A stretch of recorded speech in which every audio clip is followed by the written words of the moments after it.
United WSL.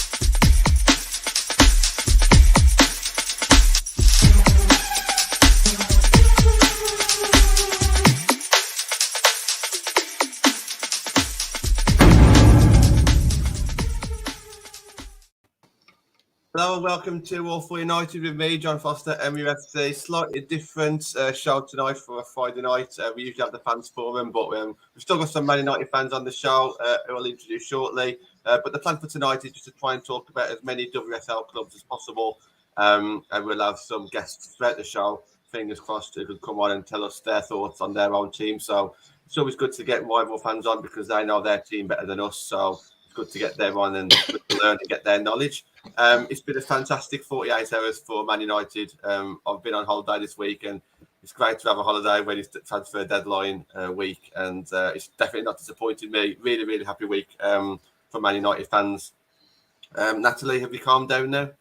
Yeah. It was a good night. It really stretched into the night, stretched the whole day pretty much. Like I said on yesterday's pod, told about it when I woke up in the morning, and they all pretty much got done when I came back from work, rather than expecting them in the mid-afternoon. But, working till the last minute as they should. It was good news. Yeah, absolutely, yeah. Maisie, nice of you to join us. How are you? I'm very well, thank you. How are you, John? And thank you for having me on again. Yeah, brilliant. Thank you. Yeah, no, really good. Absolutely. I have kind of calmed down, but it's sinking in now, and I'm still equally as excited, but just in a different way. I think so much was happening yesterday that it just didn't sink in, whereas now it's kind of sinking in, and you're doing a bit more research on these players, and you've seen the interviews, and you saw Mark Skinner's interviews today as well. I think the excitement's still there, but just not crammed into like a short space of time. But obviously you're here today with Andy to talk about United. So Andy, how are you doing, mate? You okay? Yeah, and I know you missed me last week, mate. We're back. Don't worry. Absolutely, yeah. A bit different yesterday, last week, doing the show without you. I don't smile, mate. I don't like that smile. Biggest smile I've had so far in 4 minutes. Yeah, it was great. It's brilliant. Yeah, no, it's great to be back. And as you say, very good to have free signings to talk about as well, and free tactical signings that someone's actually sat there and worked out what we needed. And an actual forward. Yeah. And love to everybody in the comments. I'll get your comments on screen throughout the show. Let's start off with yourself on that, because I think that's something that we need to talk about, because they are very tactical, intelligent signings. You started, and I'll jump in. Andy, what are your thoughts on the three that we've brought in? I just think, obviously we've discussed, haven't we, in the past, how much is going to get him back? How much did he have available to him? I mean, obviously there was discussions that possibly did we go for Stina Bastanius originally. But actually, and then when we lost out, we were going to get anybody. It was quite tight, wasn't it? But I got to start with being an inter forward like I am. I got to start with Sigmund Braun. I mean, yeah, it's so bad because I'm so happy, but I'm already thinking, I really want to permanently, and I'm just enjoy the fact that we've got we've got her on loan. I mean, obviously, come from Lyon, Danish Player of the Year last year, apparently a goal machine. A lot of Lyon fans, which is always a good indicator, are really upset that she's gone or that they've loaned her out. So that's always a good sign from our perspective, because they've apparently that she was back up for Ada Huden, the player of the year, the Norwegian Player of the Year woman, Hedenberg. So I'm really excited to see that. And again, looks like another United fan, and I've always said that that gives 100. That does give an extra 10%. Jade Moore, I don't know much about, but a lot of people are really excited. I know Mary was like messaging she on Instagram, I think it was, or Twitter, saying you kept that quiet, so obviously she must be friends with her and still chat to her a bit, which is always great from a cohesive environment. But obviously the other one as well, Diane Caldwell, where I'm sure she wouldn't mind the same. We all kind of went who when that was announced. But Diane's United fan, and you can see the sort of like love in her heart that she's going to get to play at Old Trafford. And obviously she is 33, but maybe she, again, there's that learning opportunity, isn't there, for a lot of our younger defenders to learn from her. Mm-hmm. Yeah, Maisie, do you want to come in on that? Just what's your thoughts on the positions that we've actually signed? Striker, centre back, and CDM. To me, there were three positions. If we could have said at the start of the transfer window, you can get three players in, those are kind of the positions that we'd be looking at, I would have thought. Yeah, 100%. I completely agree, because there was the 3 positions we really did need to strengthen on, as plus winger. But we've got these players who can play on the wings, such as Russo, who could play Toon on the wings, Galton on the wings if we need to. So the wings wasn't as needed as the other 3 positions, and it has shown that we have been listened to. And I think Matt Skinner has come out now all guns blazing, because he wants to get this top 4. He wants to get far in the Conti Cup if we get, fingers crossed, the final next week, and he wants to do far in the FA Cup. I am and going. these We've got a signings, bloody win. I'm going. I'm not doing that drive without winning. of course, and that just shows that we've been listened to.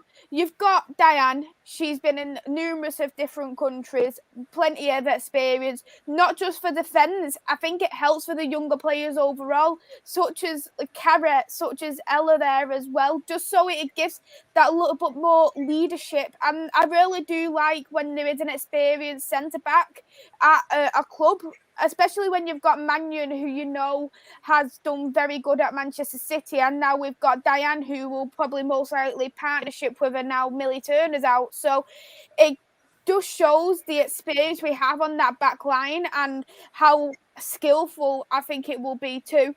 Jade Moore, it really does help for Hayley Ladd, so she doesn't feel like she needs to play every single game. So it's another holding midfielder there, just as a little bit of a backup for if Hayley Ladd does pick up an injury, or if, for example, we do play them 2 games in 1 week. Something what is good about Jade Moore too, she does have that experience by playing at Birmingham. She has also been bought from Orlando, so Matt Skinner will know how to use her in the team. And in terms of the striker we've got, I'm absolutely happy with as well, because we all knew several years ago the kind of team Leon was. They were the ones who had the most Champions Leagues, and you know that she is a winner at the club, especially knowing she's got Player of the Year for Denmark. So I'm really looking forward to all 3 of the signings.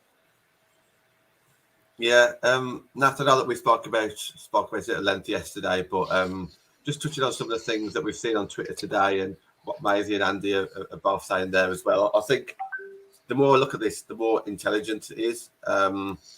Just because I know that maybe 2 of them aren't necessarily what you would call a Galactico signing, but they're what we needed at the right time. And with it being January, you know, we've got out there. The board's backed him, so you can't say it's about the board. The board have brought in 3 players. If you assess the Skin at the start of the transfer window, you could have 2 backups and 1 potential starter. That will be, you know, I'm sure you would have bit your hand off at that. And maybe it's a part of the deal, you know, when he came in July time. Look, I'm not going to sort you out now in the summer, but I'll give you a few months, and then, you know, we'll go overboard maybe in January. Nat, what are your thoughts on Yeah, this? I just think it's really good, positive. You know, Diane's come in, and I think when we talk about experience, it's what we need. And it's like we've got 2 centre backs now, and I think a lot of people were worried when Millie went out. I think people were worried even when we had, you know, 3 people wanted that 4th, and she's going to be like, she's not going to play every game. But, you know, I even said before, having like Poppy or having like some, you know, one of these young under 21 players, they're going to learn so much. Or if they train up, they're going to learn so much of it. So it's going to be really good. And just from the little snippet I've heard, she sort of said, I'm a Man United fan, so that's what they're going to see. I'm hardcore Man United. So I feel she'll put through a lot of those values, which is really good. And she'll give everything, which obviously we want. Obviously, Jade, she's played before. She's played at Birmingham. She played at Reading, and then obviously Orlando. And I thought, you know, it's coming to the end for her career, sort of. And I think potentially you could say like this is the last big hooray. And I remember around 2019 when we first went up, a lot of people were looking at Jade Moore. It was like between Hayley Ladd or Jade Moore kind of thing, you know, who we were going to get. So I know her name has sort of maybe not officially been linked, but, you know, fans have talked about her as like that one player. And obviously it's someone we bring in now to just sort of shore it up. If Ladd, you know, we know she's had her injury problems, Ladd. We know that, you know, she was ill at the start, and, you know, she even came out and said, you know, I've not played as probably as much as I want. But now this is like the business end, so you need someone who's going to be constantly in that 6. And we've seen like Zellum, we don't really want her there. You know, she's better push forward. Wilder's definitely better push forward. So, and Jackie, we know Jackie's sort of the dictator. You need someone who's going to be the dirty work. So when people were saying things like, "Oh, well, this one can play in the six, this one, no, Jade can do the dirty work, like lad, and get stuck in." And then obviously I can't say her name, Sigva Brunn or whatever. Yeah, world class. And even though this is just a 6-month loan, she's only signed a 2-year deal at Lyon, so this will be 1 year. Next year she's in her last year. So yes, they still, if we wanted to get her, I think she could come easily. I think we'd have to pay. You have to pay big money, but if she comes in, gets 10 goals, or so, I'm not saying that's what, but if she comes in, gets 10 goals, absolutely, we're bossing it. We're in Champions League. She loves it. We love it. For me, it's a no-brainer. Just go and pay the money. And I think with someone like her, Player of the Year and all that kind of thing, she's still young. She's still 22, 23. So she wants to be the number one player. She doesn't want to be backup. She's Player of the Year, and I get it, Lyon, like that they won't want to let her go. But for me, if we can make her that player number one, you're our main striker. I know then the Lessie fans will come after me and say this and that, but that's what we want. We want that competition. It's good. We don't just want Leslie set and, I think, who was it that said, you get complacent? And not that, Jamie said it last night, not that they would get complacent, but you want Tooney to have competition. You want Russo to have competition. I don't want them two girls thinking, I'm set here, this is my spot, I'm 100% going to play all the time. No, I want it to it's only going to make them better if they have someone breathing down the net. I think even Wilder coming in and playing the 10, it's sort of been not, but Tooney has to raise a game, because then if we get a winger in now in the summer, and it's like Tooney, Wilder's the 10, are you the 10? It's good. It's competition for everyone. Yeah, there's so many things there that I agree with, and you've been banging the drum for a very long time, which I agreed with as well, about having 2 quality players in each position. And I think, we're kind of seeing that now, and I appreciate that some of them are loans. I do agree that if we get Champions League, there's absolutely every possibility that Senior can actually stay with us. Why wouldn't she? If you're in Champions League and she's settled in Manchester and she's enjoying being around the team, then why couldn't she stay? I do just want to ask you this one question, Nat, before I bring Andy and Maisie back in. Someone asked me on Twitter about shirt numbers, and I believe we don't know what those shirt numbers are yet. I haven't seen any photographs. But the number 16, I believe, is vacant. When I think of 16, I think of Roy Keane, Michael Carrick. It's probably, in my opinion, it's probably at most our second most iconic number after number 7. Is she that type of player? I want to bet more now who can come in and maybe hold that. I appreciate the comments. I know she's injury prone. I've read it. I've done a bit of research. I get it. But it's that position. Someone's got to pick up 16, and she's here till 2023. So there's no reason for her to have a number in the 20s. Could she have that number 16 shirt, Nat? Yeah, why not? I mean, I'm sure Diane will probably fight her for it. Eilish, you know. Good point. I'm sure. But as well, what people are saying about injury prone, people said that Mannion was injury prone. People said that Thomas was injury prone.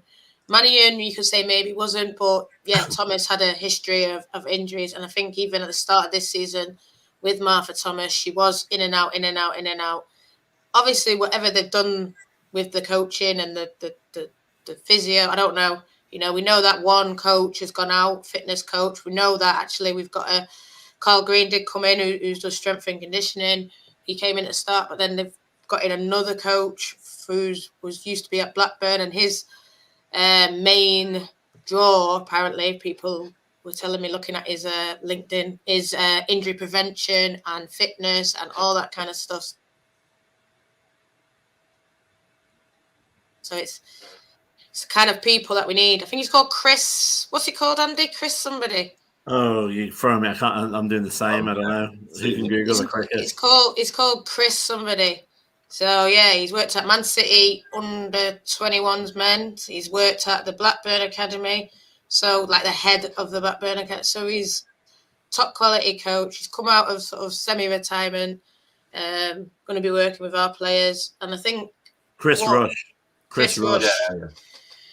I think whatever they've done, let's say, look at her. She had those 2 major injuries, and she had an injury before she even joined Man United. So people sort of upset over Jade Moore. I think she probably thinks, listen, let me, we've done a good job with injuries, really. Any player who does have injuries will look at sort of the job that's been done and think, I might be able to get myself fit here. So, yeah, let's see.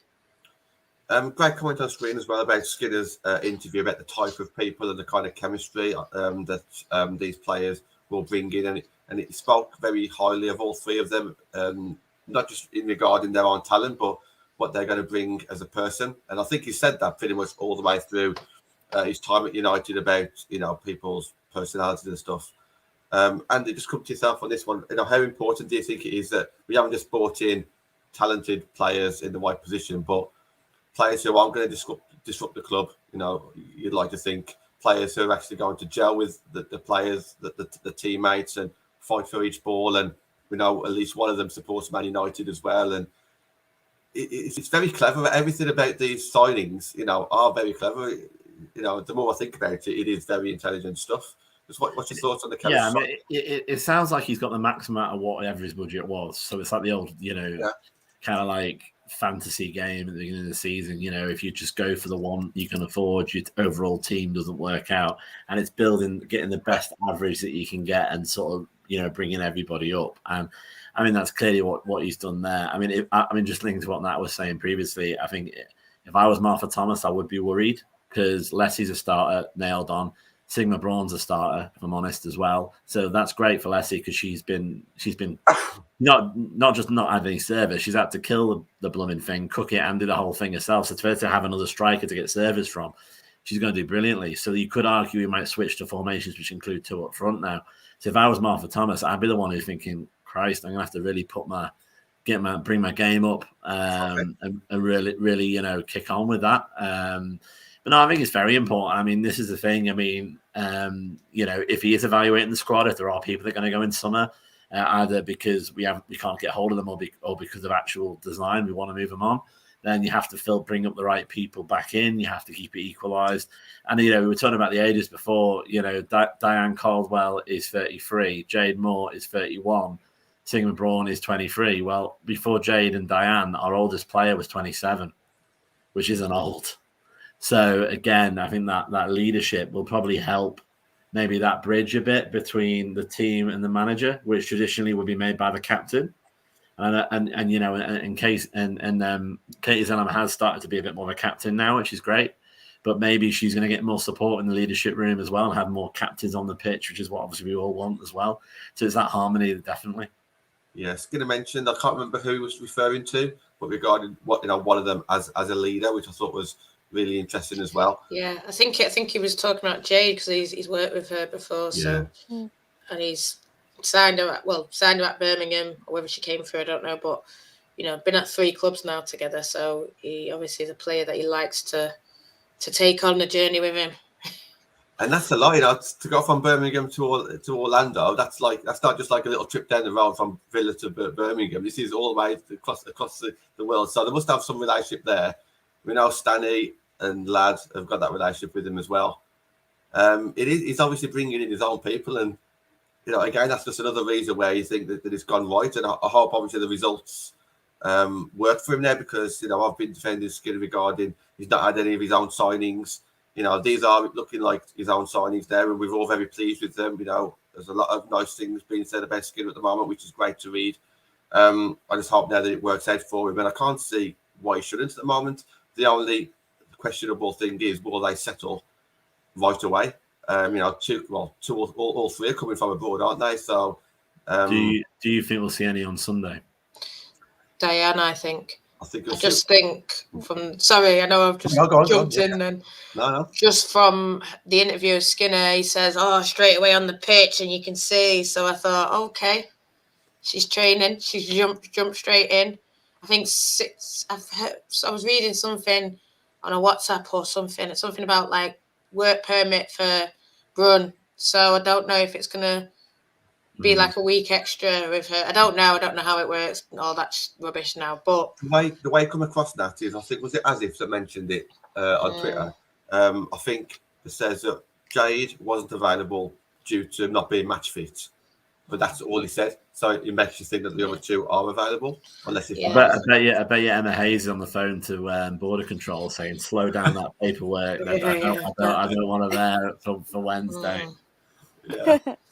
Maisie, let me just bring you in on the fact that we brought in a striker and we haven't seen anyone go out on loan. Now, I thought if anything was going to happen on any outs, it would be a loan move for one of our youngsters, Marie Edwards.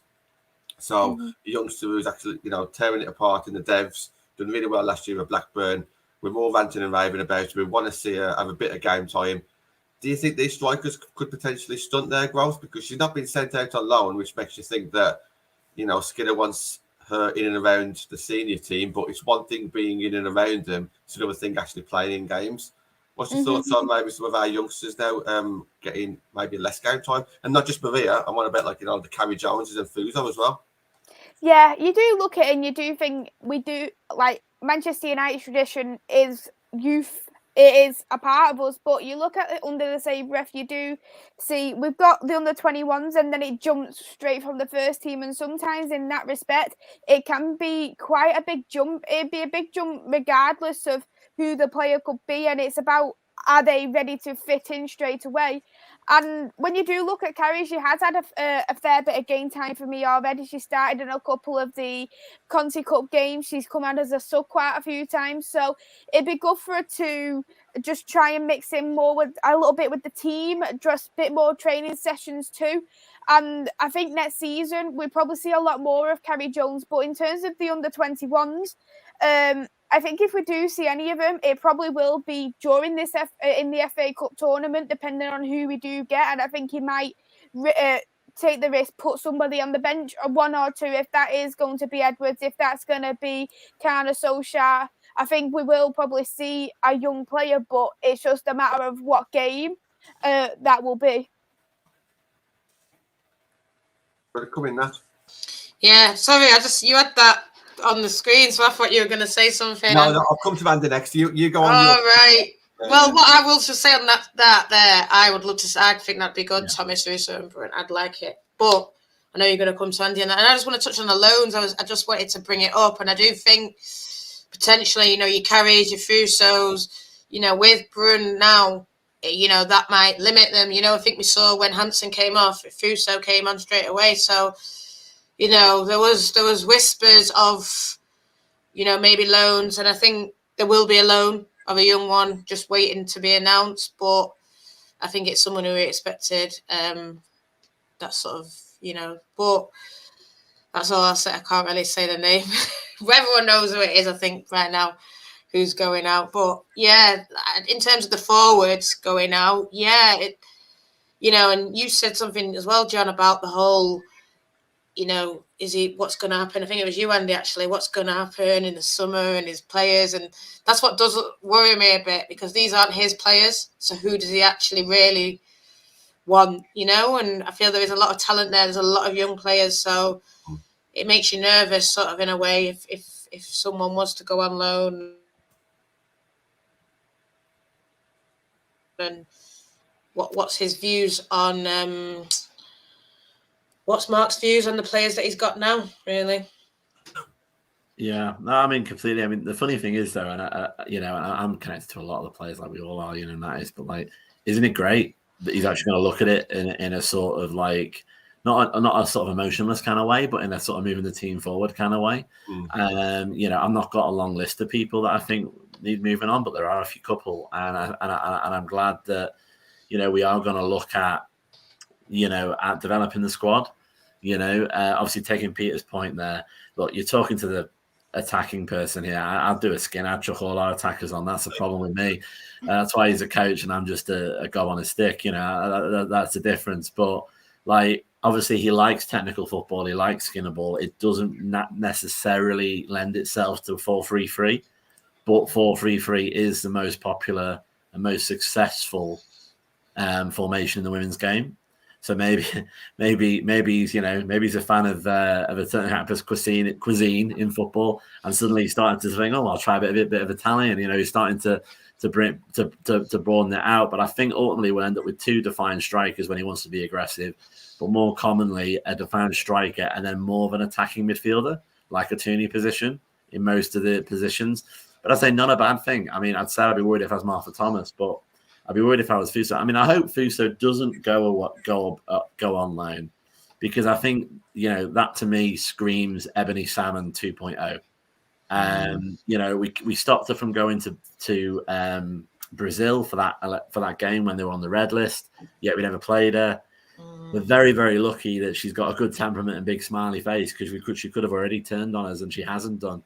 So I really hope that we don't sit there and look. Ebony Salmon is one of the best players in the NWSL now, and there's probably every other club in the world bar us that she'll go back to because of the way we treated her previously when she was younger.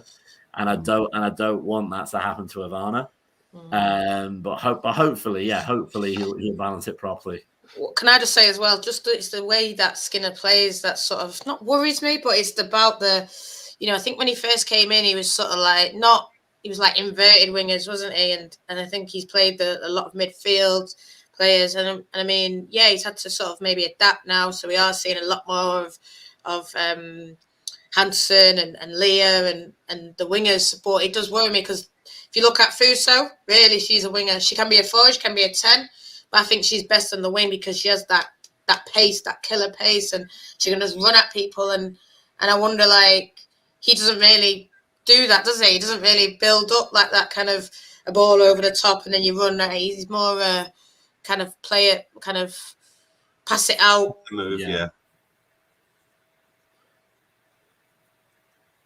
Side to pass it quick, side to side, and then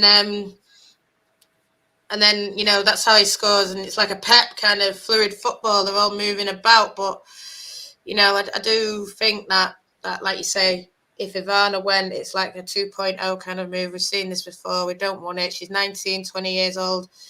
She can adapt to the way he wants. It's not a problem. Like, she's not set in that way. I think even potentially when she came, she was talking about being a 10, and now she's on the right wing. I don't think she cares. I think she just wants to play and try and help the best for the team. And she seems to really like him. She seems to really like everyone, but she seems to really like him. Always big, massive hugs and everything. When she scored versus City, ran over to him. So he must be improving her game and, trying to get the best out of her. And someone like her needs to stay in this team. Like, we see Arsenal and Chelsea and City, they hog all talent. So why do we have to sort of let her go? You know what I mean? I'd be looking to give her a new contract, keep her in and around, and then, from there, at 20 years old, there's no point letting a player go, in my opinion. Whether, that's why I just think the Ebony thing was so silly, because she was just, again, 19. Well, why let her go? Give her a contract. And I think that's what Chelsea do with all theirs, you know what I mean? And, so you're just seeing City sign up. I know we're going to go on to other teams, but we've just seen them sign like a 20-year-old from Norway in the midfield where they're stacked because they want that talent. And that's what big teams do. They keep top talent. And, I'm sure she would stay if we give her a new contract. So for me, in the summer, she should be on the new contract list, defo. I agree with Fuso. I think I understand your point there, Nat. I think her strengths are like taking on people. I think he could still do that in Skinner's way, but he wouldn't be actually out wide. Unfortunately, TJ Fex in the comments talking about Hansen. She hasn't had much playing time. I think he chose Fuso and Carrie Jones at times over Hansen, which scares me a little bit because I think Hansen's a fantastic player. I think she's really underrated, but it's a certain playing style. And maybe she needs to learn something slightly different to kind of get more game time. But either way, I think it's great to have that competition there now where we have actually got some good quality players. And we've got that comment on screen, inside forwards versus wingers. I'm just really happy that Hansen and Galton have signed contracts. We've got this is an interesting one by Amy. Rune always also plays as a 10. That could be interesting. That's a good way to get her and Luso on the pitch at the same time without sacrificing anyone out wide. But that's another one. We're just going to finish up with yourself, Maisie and Andy, before we move on to the next part of the show. Amazing, just for yourself then. So, what do you think this means going forward? Then now we've obviously strengthened in depth. We've really needed that one. We're already third in the league. We've got the momentum. Won 6 on the trot. Haven't conceded a goal. Fingers crossed it'll be 7 on the trot come Sunday. These signings have given us that real morale boost that we didn't even need at the moment. It's just real boost for the club, isn't it? Mm-hmm.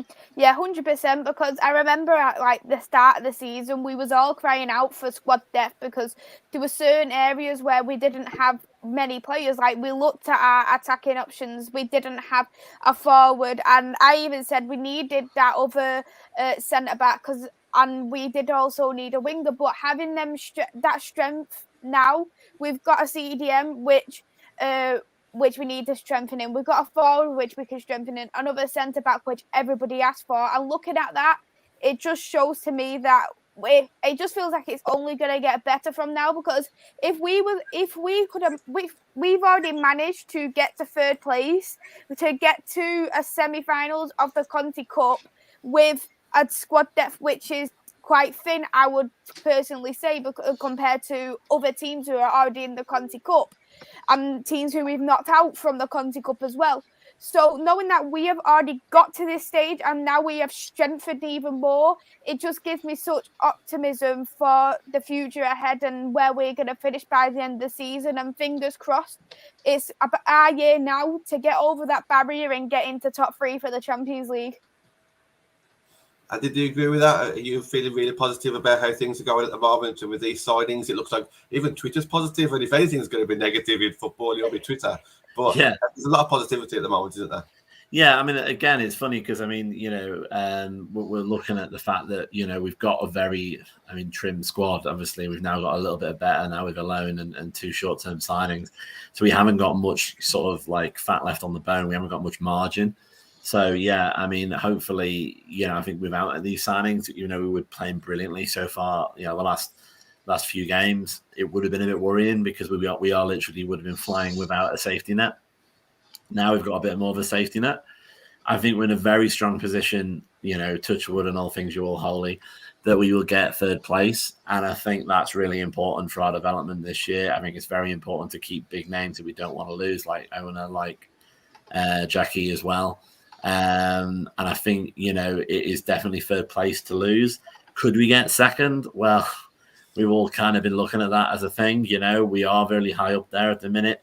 As long as Chelsea keep doing silly things like drawing, like they did against Brighton, and if we can nick got a result against them, because we both got to play them away yet. We've got to play Chelsea, and we've got to play Arsenal, and Arsenal's going to have a real edge to it on the 5th of February that it's never really had before. It's going to be a grudge match, maybe more akin to like Man United men v Liverpool men, like a proper. I think everyone's going to be like salivating over that. So I think I'd be very disappointed. I would see it now as a failure if Mark doesn't get Champions League. That shows how far we've come to be able to say that, though. I agree. I think, if you have a look at last season, come November, December time, we was top of the league, and Nat and you and Craney were saying it'll be a failure if you don't get top 3. Casey said it herself at the end when she didn't get top 3. It's a bold statement, isn't it? Listen, this is football. This is real life football now. Because if it was in the men's team, it would be a failure. So what happened with Casey? We need to stop. Yeah. Oh well, we did very well. No, it's a failure. So the fact that it's gone so well for Skinner now up to this point, and then he's got his transfers in. And let's not beat around the bush. Yeah, the 2 are just sort of, Jade needs to get fit. Diane is sort of like a last chance saloon kind of thing. But this Brun is absolutely world class. So if we can't get top 3, like you said, it's a failure. So if you think that's too harsh, well, you're in the wrong game, because that's the truth. Just a quick point as well that I read somewhere, and I've not heard it said much by the journalists in this country, but apparently, just like the men's game, it depends on your national team, like FIFA ranking. If that drops too much, you lose a Champions League slot. Yeah, apparently we're on a borderline at the minute with Spain. So depending on how it works, third place could no longer be Champions League. At the minute it is, and that'll be from next season. So I think we really, really need to get it this year, and then because we might lose it following season, it might be down to 2. Depends on England's performance. Hopefully, England's going to go the right way as well. But apparently, it's a bit like that. It's on because Chelsea got knocked out. It's on the English clubs. Yeah. So the fact that Arsenal, if they don't, City as well. City didn't qualify, so it's all going to have a knock-on effect really in the future. It's not good, but we'll love to see rivals getting knocked out, not going to lie. Yeah, 100%. On that, we're going to start talking about our rivals shortly. Maisie, Andy, thank you for coming on. And obviously, that'll be shorter than usual, but we just want to try and get other fans on as well, and just to try and cater for a few other clubs tonight. But Maisie, if someone wants to find you on your podcast, how can they go about doing that, mate? You can find me on my YouTube channel. My YouTube channel is Devils United. I do all Manchester United content on there. And my Twitter is @2_MUFC Maze. Awesome. Thank you very much, Maisie. Andy, I'm sure people know where to find you now, but how can they go about doing that? It's not a problem I've ever had. People struggling to find me, definitely. As you can see on there, it's just my initials. _87. Obviously, we do, obviously look on Maisie's channel as well. We've got content on there, and obviously on here as well. So always good to be on any pod, really. Awesome. Thank you very much, guys. I'll leave you to switch off and get yourself ready for that one, and we'll bring in a couple of new guests. Bye. Thank you, guys. Hey. Now, just before I bring Chloe and Archie in, Villa fans, probably the most famous Villa fans out there. Just touching on something very quickly, what we've seen on Twitter, this, that, and the other. Arsenal. No, we haven't got an Arsenal fan on today. No, but I've got some feedback from Arsenal fans, what I will say. And I did ask a guy, Josh, he's on Twitter, and I don't know what you were going to say, but I just sort of asked him, and I asked Marisha what, and I'd love to hear, because I know we've got Chelsea fans, so I'd love to hear, because it's us three, really, in my opinion. I know City is up there, we could have got Emma on, but at the minute, it's us three, isn't it, really, in those positions that are very tight to each other. He just said Laura, Watch and Stina Backstenius and Raphael are 3 very good additions. They needed a left-footed centre-back to pair with Leah Williams. That's Raphael. Yeah. It's more of a fluid area now. If you look at them together versus Brighton, Blackstenius is another option. Arsenal have the tendency to go a bit more direct. She is the perfect 9 with her physical attributes, taking the goal off the pressure of Vivian Miedema. And I sort of asked him over. He didn't really touch on the Viv quotes, but I know another fan who did. And then there's another player, fullback, settled in really well, and she looks accomplished going forward. So they're saying Stina is good for them in that respect. But I do know that a lot of them are upset over Viv potentially leaving. I know Marisha, who's been on this show before, she said Stina hopefully isn't a Viv replacement, can work well together. But then obviously I sent her the quotes, and then she says, it's Stina's certainly a replacement. It says she needs time to adapt and fit in quite well. So potentially them playing together might then work out well for the future. So they're sort of happy with their window. But for me, I think the fact that we were in for Stina, but now we got Brun, it just one up. Yeah, you've been to Tenerife, we've been to 11erife. That's what it is, mate. Yeah, I like it. Yeah. It just shows the quality of the WSL as well. A lot of quality players wanted to come to England now and play in England, and I think Russo said it just before. This was about an hour ago. I think he got released. How tight the league is. I think how exciting it is as well. It really is exciting. So and I just want to touch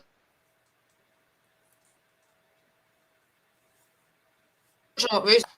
I don't know if I just broke up then. Sorry, I just want to touch on what Russo said. We are in the battle for the title.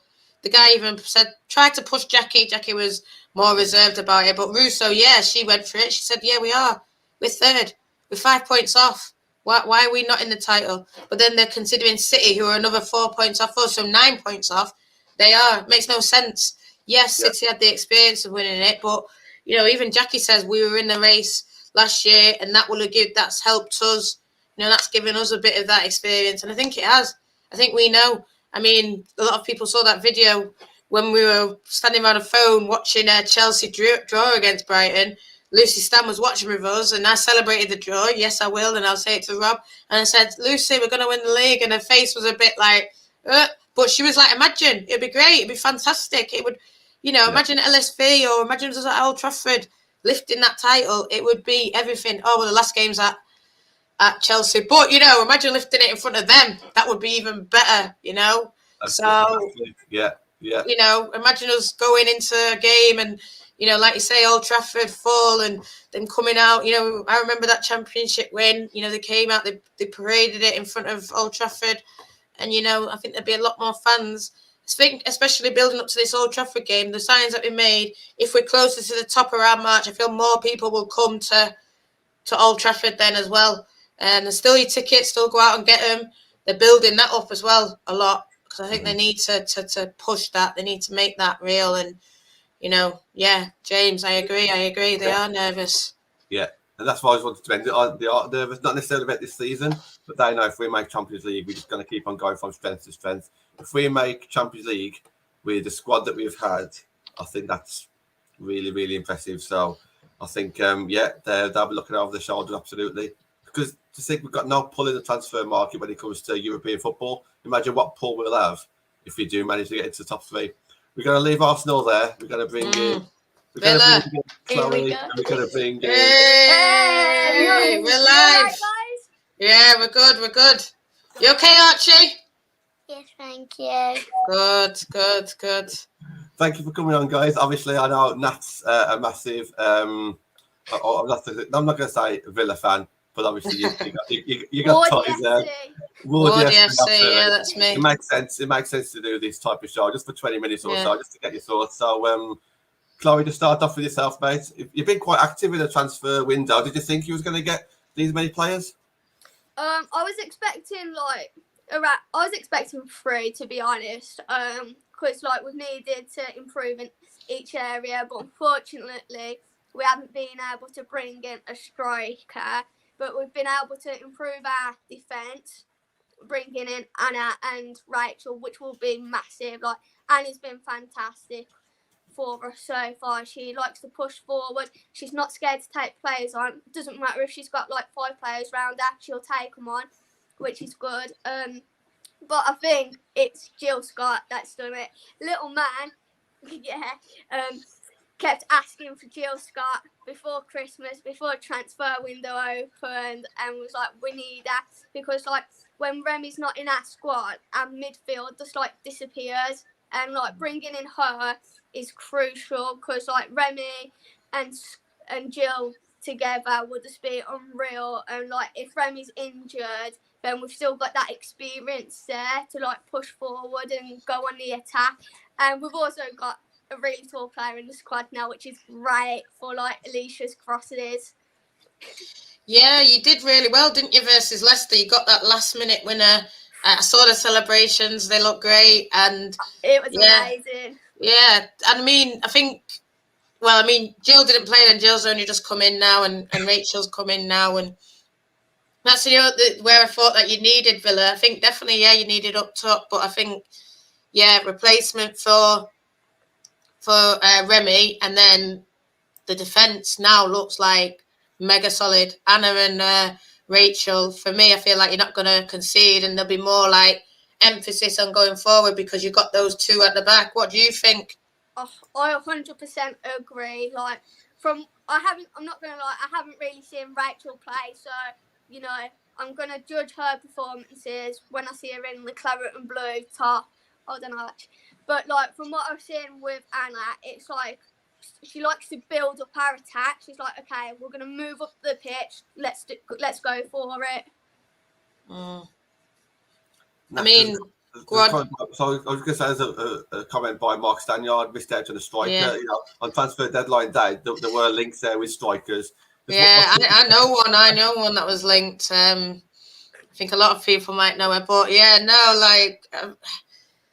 I think a lot of people were after strikers, and I know even clubs in the Championship. This is nothing against Villa. I'm not saying this is Villa, but I know there was deals being done, and everyone was waiting on another person to get their deal done before they loan someone out. So I feel that's why it was. I feel you may be waiting on a team to get someone in and then get someone out. And I know that there was a chain of like 3 players waiting to go. And, you know, one went at one time, then one only went at like 4:30. So it meant that someone else missed out. And I think things like this, I mean, I saw someone saying it's getting like the Premier League. That's how it's getting in transfer window. And I feel like, how do you feel? You excited over transfer window now? Yeah, like I had the transfer like More than on all day. Like I was like, I'm praying we can get a striker in. And then I saw Carla's Instagram with Leon the phone saying, "Come on, one more, please." And I was like a little kid, really, just waiting. I want to hear what Archie's thoughts are on getting Jill Scott over the line. You know, did you think he was going to sign her, or what were your thoughts on that one, Archie? I really thought we were going to sign that, and when I saw the pictures on the PlayStation, I was like a glass of pop. I saw that. Was that on Twitter? Did you put that on Twitter, Chloe? Yeah, on screen. I saw that, yeah. But they're having a good season, aren't they? Obviously, dropped away a little bit towards the end, you know, at the moment. But hopefully, these new signings can push you back up there again. What's your thoughts on the season? I'm hoping that will happen. Like, if we can like finish around like 8th or 7th place this season, I'll be happy with that. And if we don't get brought into a relegation battle either, then that'd be even better. Yeah. Well, you've pulled away now, really, haven't you, from that with the win? Who is it? Who you play? Oh yeah, it's FA Cup. Who's after the FA Cup? Do you know? I think it's West Ham next. Oh, okay. So how are you feeling going into that? I don't know.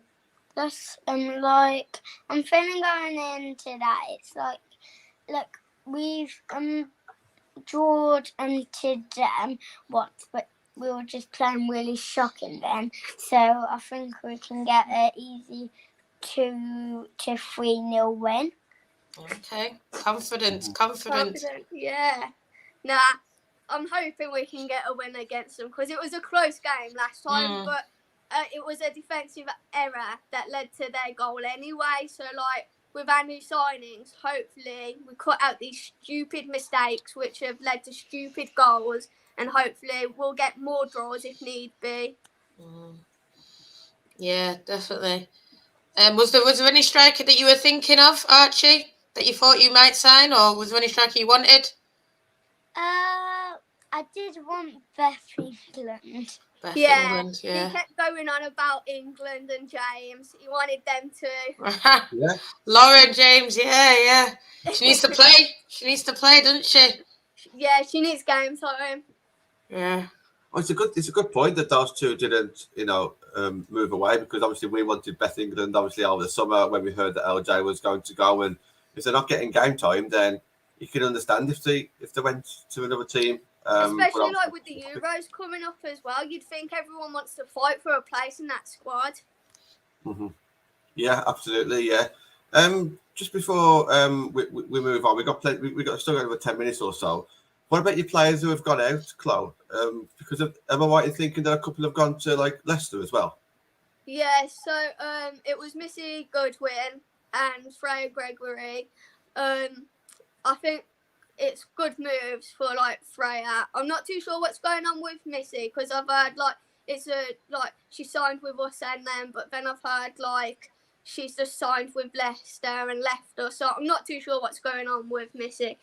But Freya, it'd be a good experience for her, you know, like she wasn't getting loads of game time with us, and like with Leicester being in a relegation battle, that means she's going to have to work a lot harder, which will only improve her. But Natalie Haig's gone out on loan to Coventry, which I'm quite gutted about. Like, she's one of my favourite players. Like, last season, like, she's a centre-back, but she was scoring goals, she was getting assists, and unfortunately this season she just hasn't had the game time. So I'm gutted about her going out on loan, but it'd be good for her. And Alicia Endow as well. Like, she's going to Coventry. She's our centre-back as well, and she just wasn't getting game time either. So it's good for them all, really. Yeah, just like because you've got 2 centre-backs in now. So yeah. two needed to Don't worry, they can join in too. Tell her to No, come my in. other brother's just come in. Oh yeah. I was going to say, tell her to join in, but they just walk past and stand it up. He doesn't like football. Oh, right. Oh, no. But yeah, no, but like we said, isn't it? You know, Anna Patton's there. And you know, Corsie, I thought he was going to be a loan, but she's come permanently. She's signed a 2-year deal. That's massive for Villa. 2.5-year deal. So she's going to do this season, then got 2 more years. That's massive. I mean, what did you think when you first heard it linked? Did you know it was going to be such a long deal? Honestly, I was either expecting just like a short-term contract, like either 6 months or a year max, not like 2.5 years. But that's good because it shows like Carla's goals. You know, she wants to bring in players that are going to stay, not just like leave like every 6 months. She wants to build a squad to eventually get us good enough to compete with trophies and compete with you guys. Well, I think she'll be waiting a long time for that. But anyway, no. No, but what I will say about that, competing with us, I knew that we've signed Diane Caldwell, and we did need a defender, but it was going to be for a couple of months, maybe a year. And I know that Rachel was on our list of people to get. Obviously, whatever reason, I know people are sort of, oh, no way, she just turned us down for Villa. I don't think it's sort of maybe. Yeah, I'm back now. Sorry, keeps freezing. Sorry, my internet's just as bad as Matt's. No, I think basically we needed someone, you know, for that short term. And maybe she didn't want to be here short term, and the fact that Villa are offering 2 years, it's one of those. Like, I know I saw one United fan who was upset, but and I'm like, worked with Carla before. Yeah, these things play a part, and she knows Carla. She doesn't know Mark. That could have been it, you know. So she's a good player, and it was a player that Man United wants. So, you know, it is pushing in that same direction. Yeah. I've left that comment on screen. I just want to hear your thoughts on Birmingham going down. What's your thoughts on Leicester or Birmingham? It's going to be one of those two, you would think. Chloe, Archie, who would you like to see get relegated? I would really like to see Birmingham get relegated because first of all, Leicester, they just have a better stadium. It's just better quality, and like they have better players. And second of all, Birmingham, they have they just, in my eyes, their stadium's just really bad, except from the size, what I can think in, and like they're just really bad this season, so I think they should get relegated easily. Chloe, what's your thought? Because I can thoroughly understand. I mean, we liked it when Liverpool went down a couple of seasons ago, and it's always good to see your rivals get relegated, but you will miss that rivalry, wouldn't you? If they did go down, you would miss that rivalry as well, wouldn't you? What was that? Sorry, I didn't hear you then. No, you'd miss a derby. You'd miss the derby, wouldn't you? Oh yeah, no, like rivalry side, I would like to see him go down, you know, because they have been in the women's game. They had been the bigger club in comparison to Villa, and like, you know, so having that say like, oh, they've got relegated would be fantastic for us Villa fans. But then again, on the other side to things, like I would feel so sorry for the fans because their club was massive in the women's game, but over the past 3 or 4 seasons, they've just declined rapidly. The club don't care about the women's team anymore, and I just think it's not fair on the fans, you know, because they're not putting in the money or anything like that. That's a fair comment. Yeah, absolutely. Yeah, I just want to touch on that, John, as well. I mean, I think when Liverpool went down, I think we was all happy. We was laughing. We was wanting to be the ones that sent them down, you know, if the season had gone on. But then they got relegated anyway, and it was good.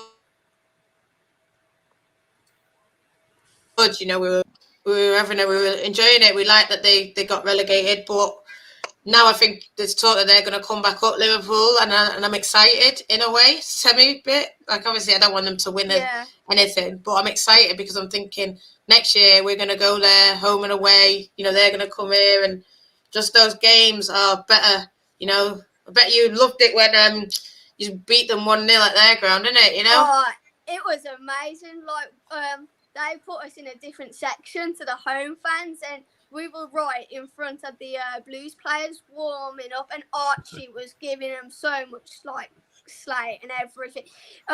Is it Lucy who came from Spurs?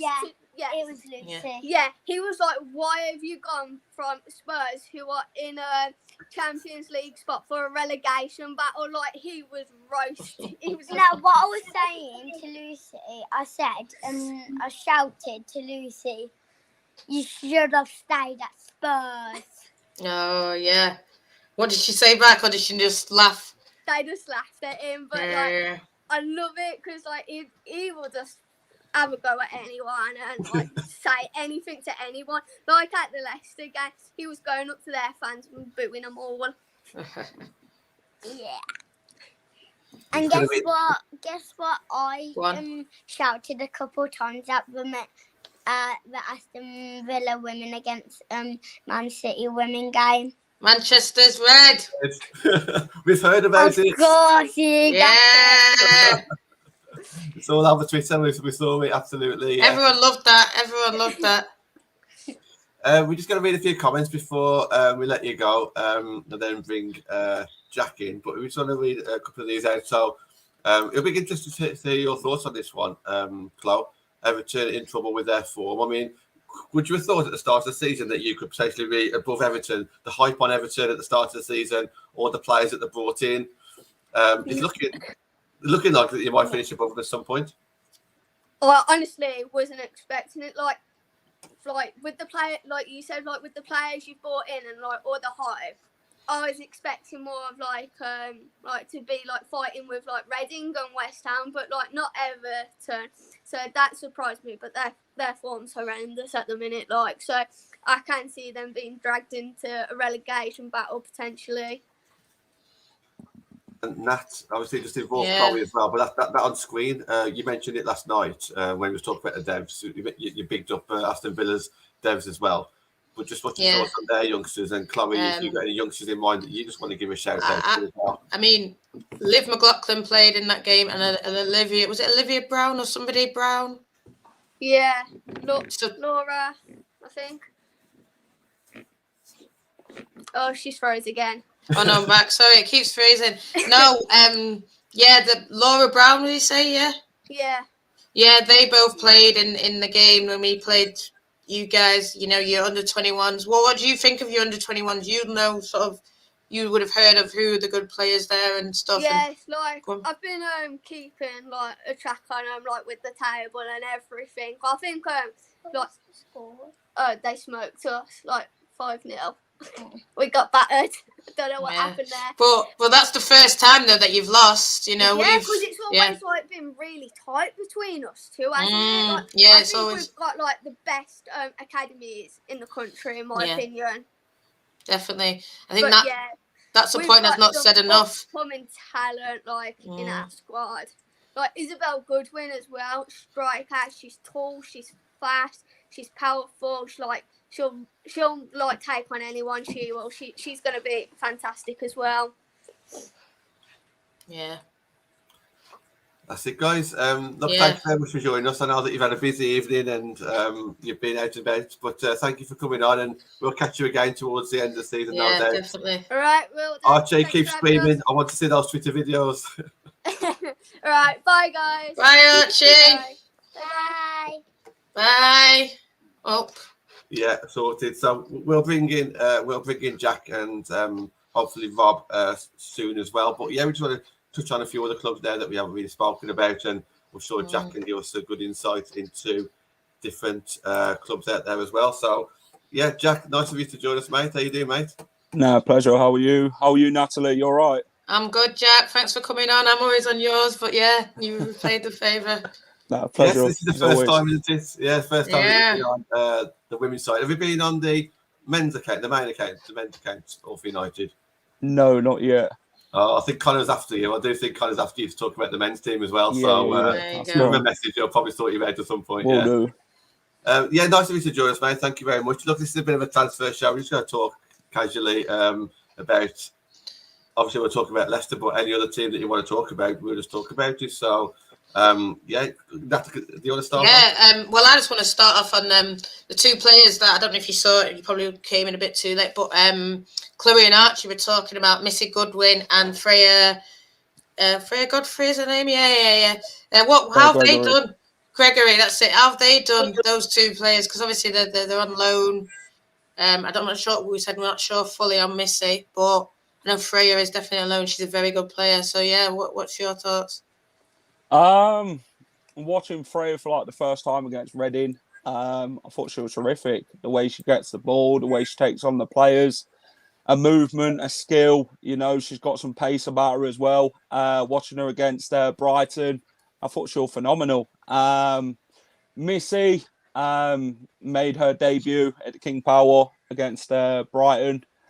I thought she did well to see out that second half when she came on. She did quite a bit of running to close down their centre-backs and push Brighton back, because that's something you do. I mean, if you don't, then they're like Reading. They like to hit you over the top. And if you can adapt to your game well, which we did, then you go and win the game if you take the game to these opponents in this division.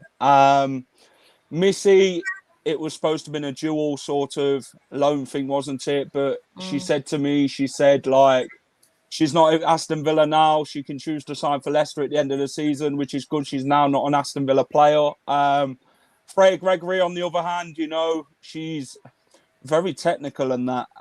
She's going to be a very good player, one to look out for. She's still young. She's still learning, and still a lot of progression to be made. I mean, she was very missed in that Aston Villa game, but you know, what can you do when you're on loan from the parent club who your team's coming up against? Yeah, I mean, I've watched Freya when she was actually playing for Birmingham under-21s versus our under-21s, and that was in 2019, and she stood out then as like a quality player. So I'm no surprise that you're saying she's done really well. And have you signed more players? I'm not really. Who else has come in? Has a few gone out as well? Or? Yeah, it's kind of. I think one's gone out. Abby Grant. She struggled with injuries since coming from Birmingham in the summer. She's now gone on loan to Glasgow City FC. That's obviously her former club, who she played for before she went to Birmingham and that. So she's joined them till the end of the season. So yeah, that's the only one what's really gone out from Leicester City. And obviously twos came in Missy Goodwin and Freya Gregory. I think I've heard that Leicester might be announcing another one, but I don't know. And I think another one might have gone out on loan. So I don't know. Yeah, youngster. I know youngster's gone out on loan, yeah. Yeah. Someone's gone to Blackburn. The Slovenian girl, Laya Jama. I don't even know what Luana Zajmi. Yes, she's gone to Blackburn Rovers on loan. Just announced, literally 2 minutes ago. Blackburn so yeah, they're doing business, aren't they? They're getting people in. I want to bring Rob in. So, how's it going, Rob? You okay, mate? Yeah, I'm not too bad, thank you. And yourself? Yeah, very well, thank you. Obviously, it's just going to say us four now until the end of the show, but I didn't want to butt in with Jack there, so I do want to continue with Leicester for the time being, and then obviously we'll talk a bit about Chelsea, then the rest of the WSL as well. This is a 2-hour show, guys, so if you're wondering what's going on, it is a bit of a longer show today, but I wanted to get as many guests on as possible to help us learn a bit about other teams, what's going on there, and the fans' thoughts on it. So thanks, Jack and Rob, for helping us out with that as well. So yeah, just Jack, stay with Leicester for the time being. Then, what are your thoughts now? Do you think these incomings are going to help you just get over the finish line, meaning just to stay up in the WSL? I think they're going to help massively. I think it's going to help the girls as well who's came in to give them the experience in this league. Obviously, Freya's played in the WSL for Aston Villa quite a numerous of times, so she knows what this league's about. I mean, being a former Blue Nose as well, you know, Birmingham are down there fighting us for that last place to stay up, aren't they? We're obviously ahead at this minute in time. Missy Goodwin, she's young, she's 19, so she's only going to get better. She's got huge potential, I hear, so it looks very good for the future. She knows Lydia Bedford well, and so does Freya, obviously in the England setup. So I think they're going to be very crucial in the way we play for the rest of the season. Obviously, we've got Birmingham next in this relegation battle. If we win that, then we stay up, don't we? I believe. So it's a massive game. And I think we've adapted quite well over the last few games. I don't think we deserve to be where we are. We've played well, but haven't got the points. We seem to miss out quite numerous of times in either the last minute. If you watched us against Brighton away, the Aston Villa game, it's just heartbreak, isn't it? But it's football. But it's only going to make the girls stronger. And, you know, they've just got to keep doing what they're doing and hopefully pick up them points, what we need to keep us up this season. Yeah. Do you think you kind of got the signings that you wanted or needed, like in the positions? Is that the kind of positions that you were like looking at getting, do you think? I think we needed a winger. Obviously, Hannah Kane's injured. So that's a massive sort of error there with her being out. Lashante Paul's out as well. I think we needed a winger. We definitely got one. Obviously, Missy Goodwin's a striker, isn't she? We needed a striker. But I feel we could have got a more experienced striker as well to help us progress for the rest of the season. I just don't think the strikers are cutting it at the minute at Leicester. We're missing so many sitters one-on-one and that, and it's disappointing to see. But I mean, Natalie, you know Jess well, don't you, from Man United? She scored 1 goal this season. She scored plenty of goals for you guys last season. But what is it with Jess, Natalie? Watching her from Man United, now watching her for Leicester, what do you think she's missing from her game, what she didn't have, what she actually had at Man United, what she ain't bringing to the table at Leicester? Well, what's she missing? I don't know. It was different at Man United, wasn't it, John? There was a lot of players, you know, Leah Galton putting balls in, Hansen putting balls in. Yeah. Maybe now when you've got Freya in and, you know, Missy, you've got people around her. That's why I think she worked better. As I know in the first season, Rob knows, LJ, it was her and LJ. She was sort of playing off LJ. I mean, the championship is different from WSL a lot, but that's what sort of I think Jess works well. She's like, I say even Jess works better on the wing for me in the WSL, because I think, I mean, we've had Rich Laverty and we've had the step up is massive. Yeah. From championship to WSL, it's not something. I mean, we're looking. Sorry, I think we did it.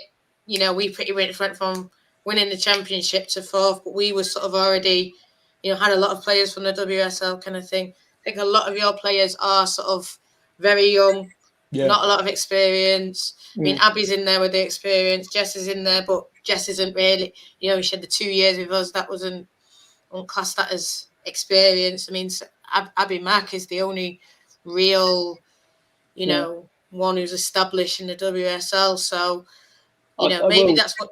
Go on, Rob. I will say I do know in the window Leicester tried to bring in a couple of they tried very hard to bring in Carly Telford for that WSL experience, because she's been there and, you know, done that, and obviously she's gone to San Diego Wave. I know they also did ask for other sort of players. Just in terms of Sigsworth, what I think I see with Sigsworth is that she's a very good striker in sort of the, who holds up the ball, she works well with the ball, she runs with the ball, but she's not that sort of finisher. And she's the great, as you sort of said, she worked well off Lauren James, I think, because James is more that sort of finisher in and around the box. And that's why I also think if Sigsworth was still at United, she'd actually do quite well with Leslie Russo, because Russo, I think, is really good in that area.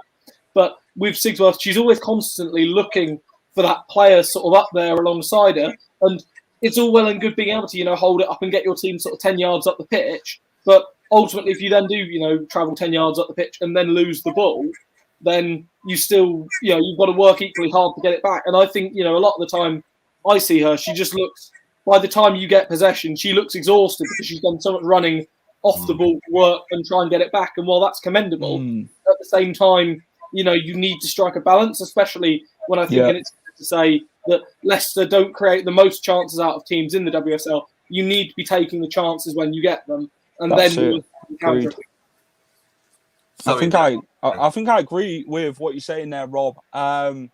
Jessie's been more midfield type of player this season. She hasn't really been up there. Yeah. If you've watched Leicester in games this season, she's always been in that midfield/wing position where she's creating chances for others. If you've seen the Shannon O'Brien goal against Brighton at the King Power, I mean, that's all down to Jess's hard work. Jess does a lot of running. She's a workhorse. But when she gets one-on-one, like you say, she don't seem to be more of a finisher. She seems to be more hard work or set up everybody else and help the team rather than helping herself to goals. I mean, Tash Flint, scored so many goals last season in the Championship. She's got experience, obviously, playing for Manchester City in the WSL. Abby Mack, fantastic player this season, experienced head, helps out the likes of Perfield and Ashley Plumpter. Them sort of players, the younger players who's not ever played in this division, and I think that's what helps, having an experienced head in the group of players that we've got, because we haven't got a old group, have we? We're more younger players who's learning a lot, who's going to progress in their game and only get better, and I think that's where Abby comes in and helps in that sort of department. And obviously Lydia's going to help that as well with the players. Obviously she knows the likes of Molly Pike, Jess Sigsworth, Tash Flint. Lydia knows all the English players like Perfield and that, and they all know Lydia. So I guess with Lydia, she's not worked with them as a group until she actually joined Leicester. It's always been individual in different age gaps in the England setup. But now she's got a real test and working with them week in, week out to know where they can get better this season and hopefully improving their game. Yeah. I just want to touch on sort of what we were just talking about, experience, and thank you, John. I think you saw me sneeze. No, but that's what sort of, in a way, we were talking about John Foster. Man United, we've signed 2 players now, and yeah, they might not be tear the world apart, where Diane and Jade, but it's just adding that experience, and we've been in this league for about 3 seasons now. Yeah. And we still needed that experience, those leaders all across the pitch. And I think if Leicester stay up, which I think, like you say, beat Birmingham, we've done it before, maybe get another, bless you, John, maybe get another win from somewhere. I think you can beat, one that we said we're disappointed with, Everton. So I don't know when you're next playing them, but if you pick up some points from them, it'll be good, because then it's a year experience on the young players that you have. Bring more players in, experience. Stick with Lydia. I think she's a good manager. I think even just in the short spell that she's had, she sort of changed it around. But yeah, I think. What do you think, Jack? And then Rob come in. Like, do you think? Personally, I've said to a couple of people that I think Leicester, I would really like to stay up, purely because I don't want Birmingham to go down in terms of the club, but I want them to go down because I think hopefully it will finally shed some light on what appalling ownership and management has been, done there. I think the Birmingham owners are deplorable. I've said this multiple times, and I would quite happily see them go down. I'd feel bad for the players, but just to shed some light on it and hopefully to force the owners finally to sell and give it to someone that wants to care about the club and wants to invest on it at all levels, because picking and choosing is not on. From a sort of Leicester point of view, again, I like the fact they're invested. I will say, I think even if they did go down, I think there's a good infrastructure in place to come back up, and I think it would be, as you said, with the manager with Williams, I think she's doing a good job at the moment there. I think you probably keep that infrastructure in place. Maybe 1 or 2 players do move on. I'm sure there'll be 1 or 2 that want to try and stay in WSL, but I think the majority of them would stick around, and then you've got a year's experience, and you will sort of know this as fans. Last year, obviously, the players will be made better, I think, for the experience of being top of the league, and then obviously having a disappointing ending to it, because then you have that, and you always say we don't want to experience that again. And I think you're seeing that this year with United, is that there are players that have got that experience and don't want to repeat it. From a Leicester point of view, if you do stay up, it also makes it easier and more attractive to bring players in because you've got that year of WSL under your belt. You clearly are, you know, an ambitious side. You're clearly investing. You're clearly bringing players in. And, you know, again, from a United perspective, you'll know that if you stay in there for a couple of years, suddenly, okay, I'm not going to say you're going to attract a Tobin Heath or a Kristen Press or a Siga Brun, but you can, you know, bring in one or two good WSL players. And sometimes, you know, look at people like Brighton. Brighton, I would say there's no real outstanding names in that Brighton squad, with maybe the exception of Megan Walsh, who I think is a top keeper. But there are a squad of players there that work hard for the badge, have a great manager, have a great setup, and they're not going to be in danger of relegation for that reason. And I think that's the blueprint for all sides, first and foremost, to work towards, is establish yourself in that pack. And then, you know, even when United first came up, I think it's fair to say that was the pack you were establishing yourself in, you know, the upper mid-table, no fears of relegation. And then you build from there. And that's how Chelsea had to build the first time round back, you know, with Hayes in the first season with Hayes, they just got 7th or 8th and didn't win a game at home all season. But you build from there. And you need that foundation and that stability. I mean, I think even if you just look, and I mean, I don't know what Jack thinks as well, but look at Villa, they sort of just stayed up and now they've built on that and they're adding even, you know, Rachel Corsie, top quality player. Then I think once you've had that experience of being in the league, that's sort of maybe what sets it apart, you know, because I know that you just lost by one. You've lost by one goal each time you've played Villa, but it just sort of, I suppose they've got that year on you, and you can just sort of maybe tell when you watch them play. Yeah, we've lost to Villa twice now. We've made mistakes. Obviously in the first game, dubious free kick, and then the second goal where Sam Tierney gave it away, and then Remy Allen scores. You know, with them sort of mistakes that cost us that game, a game that we could have and should have won. The second game against Villa, you know, first half, Villa probably would have said they deserved that first half, the way they played. Second half, we took the game to them. We regrouped and went again in that second half, and we showed our abilities and our qualities. We were just lacking that finish to finish them off.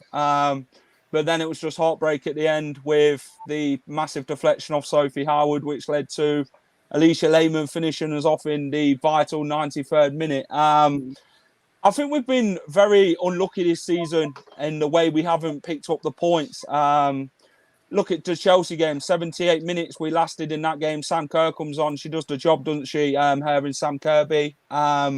We didn't seem to close down. I think this season it's been about experience in the league and playing against some top quality sides and top quality players. I mean, the Manchester United game, we learned a lot. Obviously, talking to Nat after the game and before the game, the experience of knowing of the league and the way teams set out to play. And I think when you play the team the first time round, you know how they're going to play the second time round. You have that sort of feel. But I mean, if you don't take the game to teams in this division, you're going to land up in these positions, aren't you? Losing games and stuff like that and making these mistakes. But I think we've learned a lot this season as the season's gone on. We beat Birmingham comfortably. We beat Brighton because we took the game to them. And I think with Lydia, since she's came in, the model of the way she wants to play, I think the girls have read into that and invested in that. And I think, you know, she's changed the way we played from when we played with Jonathan Morgan in the first 8 games. She seems to have that massive boost of energy the girls do. They'll run for anything and they don't seem to give up no matter what. And I think that's Fox's never quit sort of language we use there. And I think that's something that the players are going to develop in each game. And the energy we're showing in each game to not give up and get tired and that, I think that's down to Lydia. And she wants the girls to go and prove that they're up for this league and go and prove why we should be staying up and not going down.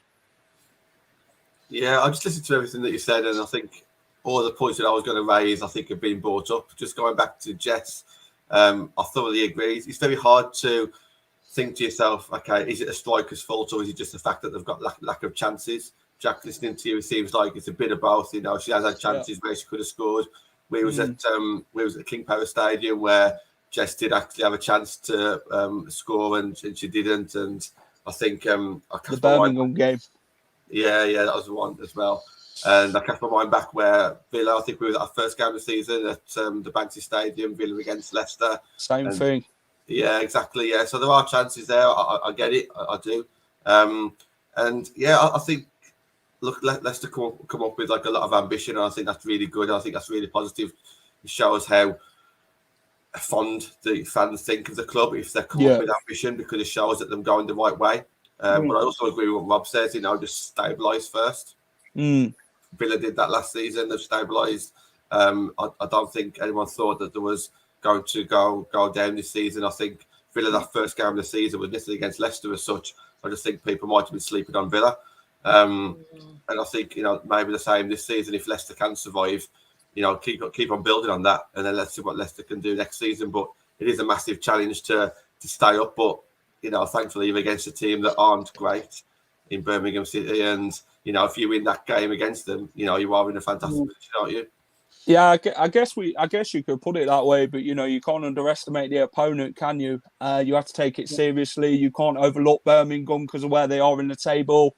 I mean, they beat Arsenal 2-0. I mean, very shocking from a WSL fans' point of view in the world of football. Who'd have thought that would going to happen? That were an Arsenal side that went and battered Leicester at home. I mean, Birmingham, you can see their weaknesses.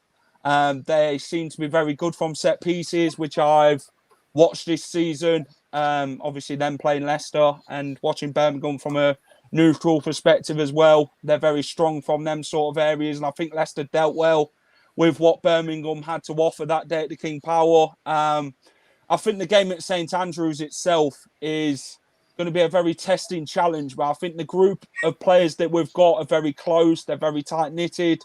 They're a group of girls who have that very good team spirit. Talking to most of the girls, I say to them, after losing points in these positions, I say, keep your heads up. You still got many games to play this season, girls. You've got to go out there and prove that you're up to the challenge. And I think that's what Lydia's bedding into the girls' minds, that they know they're good enough to stay up. They just need to go in on that pitch and prove it. I think this season was definitely about staying up. I mean, we look at the FA Cup game on Sunday. It's not as important as the league game against Birmingham at St Andrews. I mean, we go and win that. We stay up. That's the most crucial game and the most massive game of our season so far. But then there's other games we look at where we could pick up points. The West Ham game, the Reading game, the Everton game. Like Nat said, they're games and teams that you should be picking points up from. But I just think we need to take it game by game, stay focused, go and do what we do best, and go and get them points, which are going to be massive to us for our stay up this season. You feeling confident the best staying up, Jeff? We'll see after the Birmingham game, won't we? It's a massive game for both football clubs. Leicester want to go and win it, so do I. So I'm up to what hopefully we can go and win that game. If we do go and win that game, then it's going to be putting us in a better position. It'll take pressure off us as well. We don't really have to look behind us. We're only 2 points ahead at the minute. It'd be 5. So if we get a draw, then it's all to play for still, isn't it? But watching Birmingham this season, they seem to be conceding down to defensive errors quite a lot. I mean, they were 2-0 up against Reading, and then they all of a sudden lost 3-2. I mean, that shows something. I mean, the Birmingham manager spoke about it himself, where he knows the defensive side of their game's key to the way they've been leaking goals. He obviously knows he needs to look at that. I just think from a Leicester perspective, we need to go and take the game to Birmingham. Yeah. Go and finish our chances when we get them. I mean, if Jess gets a one-on-one chance, go and finish it, Jess, because this season she hasn't really done that. I mean, I root for her so much now from the stands when she does get one-on-one in them positions. I shout, Jess, go and finish it. And then when she misses, I sit there with my head in my hands. But I've said to her this season, I said, Jess, you're capable of finishing goals. Just don't sleep on her, innit? Because if you do, she's going to be one of them players who's going to prove you wrong and bite you on the arse. So I'm confident that Jess has got the abilities to score goals this season. I think if she can get more goals, then it will make her better this season if we do stay up. But there's more key players in the Leicester squad. I mean, the very underrated players like your Molly Pikes, your Shannon O'Briens, your Gemma Perfields, Ashley Plumpters. They're very players what people are very not talked about. They don't get enough credit what they deserve. And from a Leicester fan perspective, I don't know if you've seen it, Rob, watching Leicester this season, they seem to be incredible, very young players who's going to produce. Yeah, no, definitely. And I think that's a thing where credit has to be given, is there's been a lot of trust placed in younger players, which sometimes when teams do get promoted, they tend to gut a lot of their squad that has sort of got them promoted and tend to bring in, a number of signings. But Leicester have kept with a lot of the, younger players at the club and the younger core. And again, if they can stay up, I think it can only do them good for another year. I know it's the one thing you want me thinking out with some of the younger players. If bigger clubs are looking at them and, an offer does come in, then you also have that money to build the squad. And sometimes you have to accept that and sort of, take a step backwards in order to move forwards with transfers. Yeah, agreed. Did you want to say anything, Nat? No, just thinking now, not like just moving on to, I suppose, Chelsea, Rob's team, and his views on their transfer window, how he thinks they've done, how he thinks, I suppose, those around him have done. We're around him. Yeah, Arsenal are around him. I mean, I'll start off by saying, I think I said this window for Chelsea, the big things this window were to bring in another wing back and to not lose anyone from the squad, because I think the squad is nicely balanced at the moment. Are there, players inevitably I would have liked to have bring in? Yes. For example, if Hannah Glass had come up on the market, I'd have wanted Chelsea to go out and buy Hannah Glass. If, Aitana Bonmati had ended up on the market, I'd have wanted Chelsea to go out and buy Aitana Bonmati. However, I'm a realist, and I know that the January window is like trying to get blood from a stone. As Manchester United found out by the fact that most of your business had to happen on deadline day. Do I think it's good business? In the whole, yes, but I also do think it's one where, the time will tell. I think the players that have come in two of them are, very experienced players, are good players, but I'm not necessarily sure they're the sort of players that you want to have to bring in the big WSL game. Especially with Coldwell. I think Coldwell is the sort of player that does struggle with particularly pacey players, and obviously you don't really want someone like that in a back four up against, say, Sam Kerr.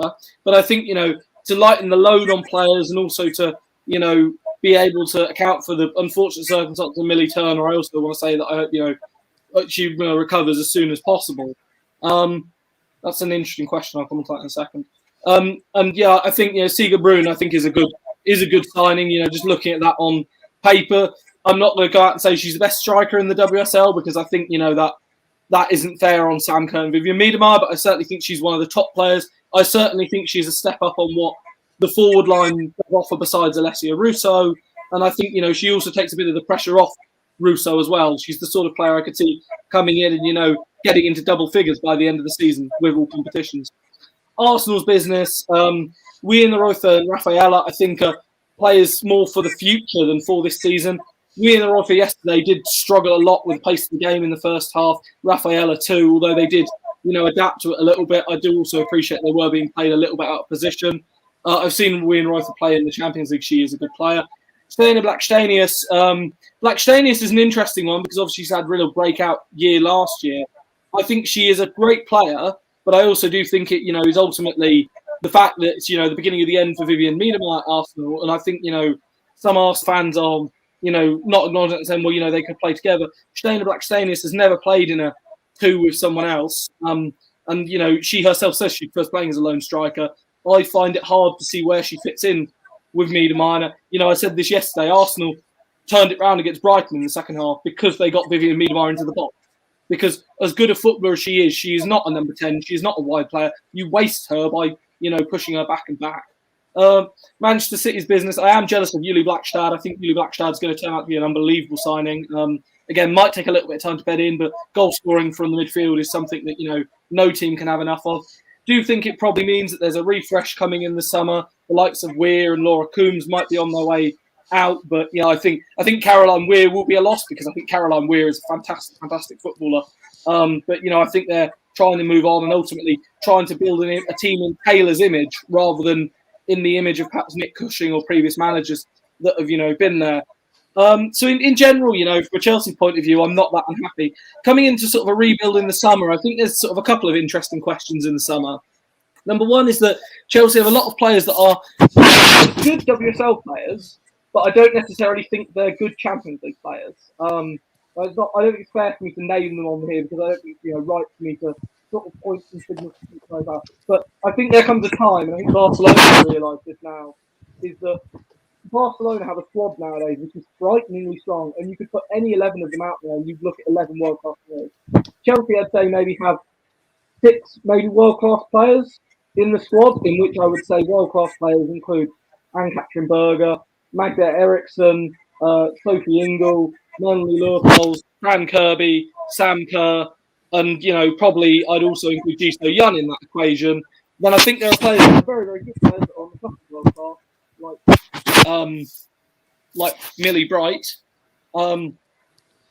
Sorry, can everyone hear me? Because I don't know that It's one good now. Yeah, it's good. I'm sorry. Players like Millie Bright, who I think are very good players, and also people like Aniek Nurwen, who's come in. I think Nurwen will be a better player for a year of WSL experience. But I think Chelsea now in the summer need to be looking at a leaner squad next year, bringing in some of the young players because we've got a very good academy and had players, out on loan. Georgia Fox is doing well at Charlton, Emily Orman's doing well at Crystal Palace, Wardlaw is doing well out on loan. And bringing that in and bringing in real one-on-one quality. I suppose the real question for me this summer is what happens with Pernilla Harder, because I think Pernilla Harder herself has spoken about wanting to go and try a new challenge out before she retires. And again, I want to say first and foremost, I don't ever begrudge a player for wanting to go. Yeah, Guro Reiten's one of those players I think is interesting because I think this summer, I don't necessarily know if she fits as a wing-back, but I think she's an unbelievable player.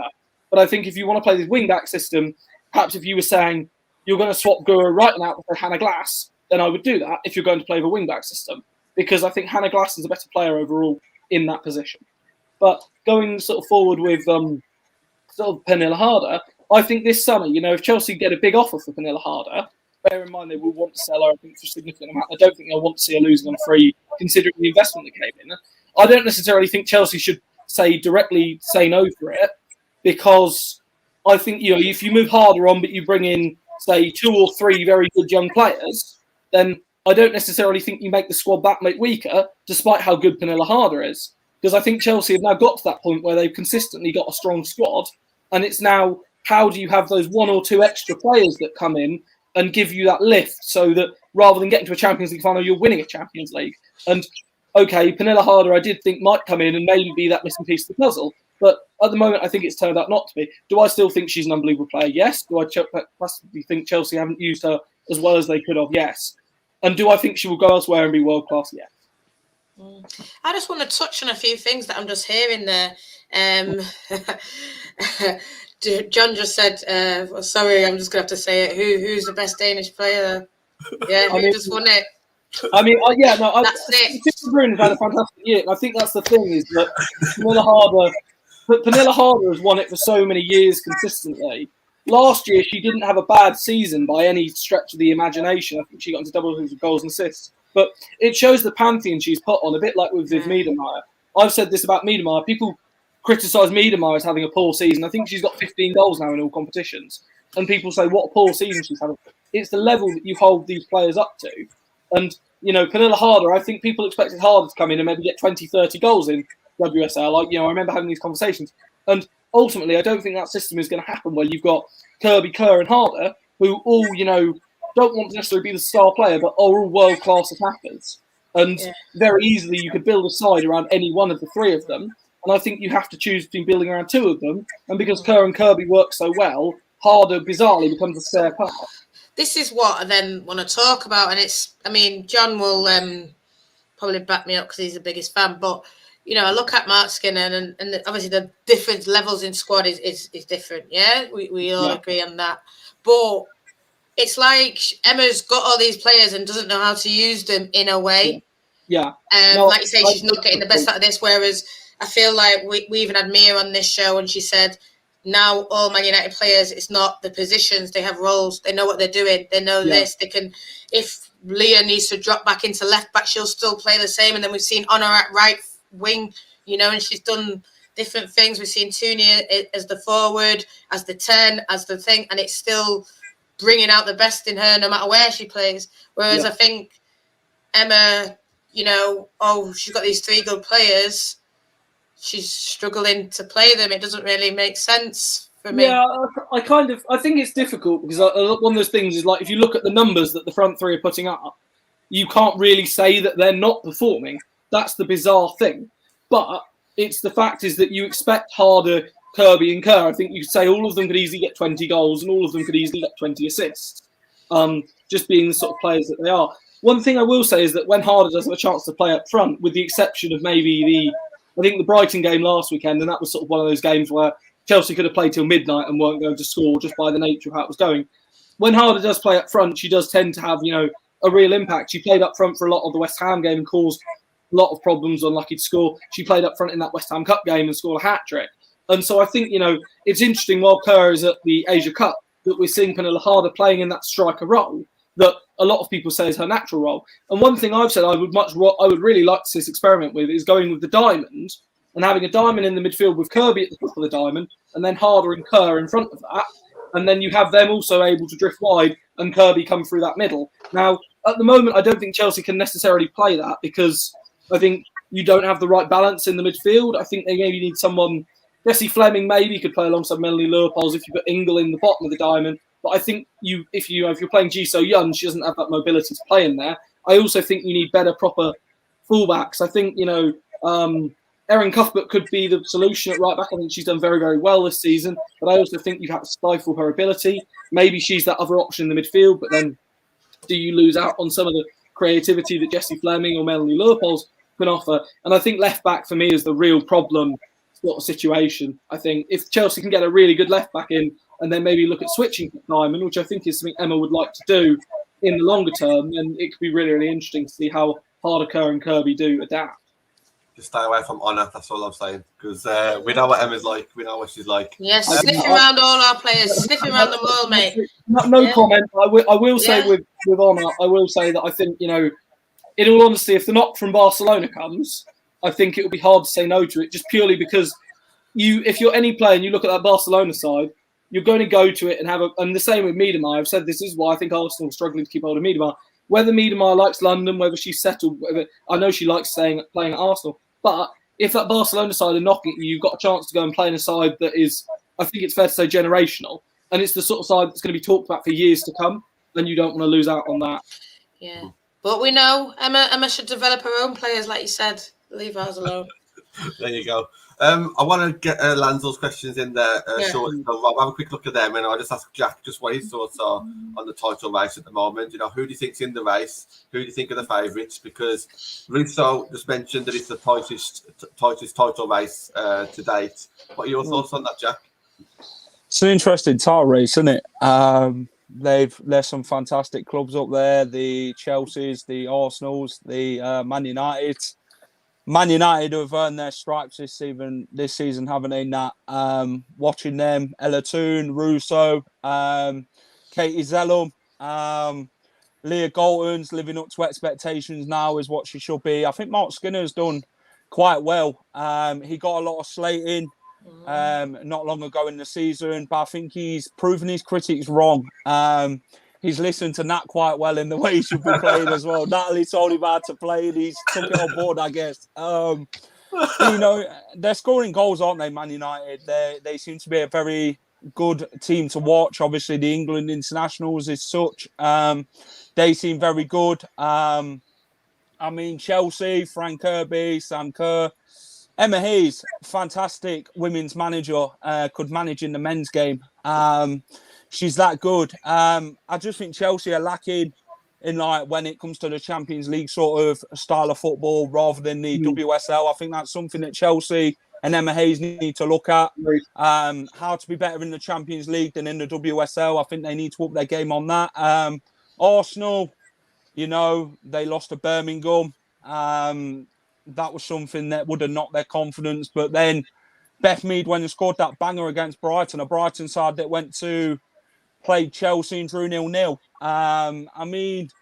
It's going to be an interesting title race. There's some quality players on show. It's good to watch it from a neutral perspective. The Manchester Cities, the Man Uniteds, the Chelseas, the Arsenals, because there's some top quality international players there who's playing at the highest level of their game. I think it's going to be very close. I believe Man City are 9 points, are they not? Got that, yeah. You guys are 4 points off Arsenal, is it? Five, And how many points are Chelsea? 4 points for game in hand. 4 points. So it's all to play for. I mean, there's still, what are they, 9 games left in the season now. So it's all to play for in the season. But it's who wants it more. And it's going to prove that over the next couple of games, who really wants it more, because you guys have still got to go and play each other still, haven't you, in the season? So it's who's going to win them games and who's going to come out on top. And then whoever comes out on top fully deserves to win the league. So it's made him for an interesting one for me. Last game of the season, Kings Meadow, Chelsea Yeah, versus that's Man United. It's gonna be interesting. I think I would be fair to say, and again I may be wrong, I don't think either of the sides will look at that. I don't think Chelsea will say we want United to be coming there and needing to win the league, and I don't think United will be wanting to come to Kings Meadow, especially with your record. This is why I do think the next few weeks will be really, really interesting. Is obviously you've got the cup game against us, which I think is a very big game for you, because I've said winning silverware builds confidence and builds belief. Then you've got, I think, Arsenal weekend after it. Yeah, and that's the game. I think for me, that's the one where if you look at that, you say United's title credentials are really going to be tested. Then you've got City in February as well, and in between that, we play Arsenal. Like, to me, that is where sort of the season is going to be won and lost. Like I've said, I think that by the end of February, you'll be able to pretty easily predict who's going to be champions, who will be in the Champions League places, because of how it is. Just in terms of the 3-4-3, no, Emma sort of spoke about this in an interview.